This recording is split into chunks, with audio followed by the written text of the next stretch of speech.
За кулисами музыканты настраивают свои инструменты, повторяют движения. Артисты из Бишкека привезли жителям южной столицы Кыргызстана настоящее японское шоу. Игра на барабанах тайку сопровождается доведенным до совершенства танцем. В этот ритм Гулиза влюбилась сразу. Если тебе нравится то, что ты делаешь, и тебе нравится то, что ты слушаешь и играешь, это очень даже легко, и легко понять и играть. Ну, когда я играю, я удовольствие получаю. Проверка звука за кулисами и концерт можно начинать. На сцене все движения должны быть доведены до автоматизма. У каждого барабанщика своя партия. Под четкий перестук рождаются движения, и музыка оживает.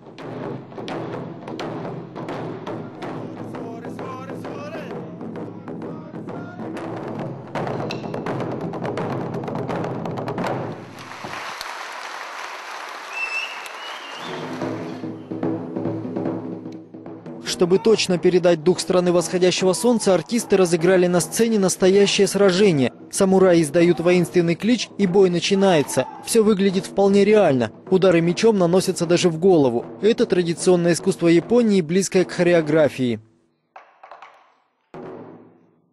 К сожалению, до сих пор жители южной столицы знакомы с нашей культурой, историей Японии только по литературе. Да. И думаю, что сегодняшний концерт – первый случай, когда ашане смогли познакомиться с нами, с нашей страной в натуре.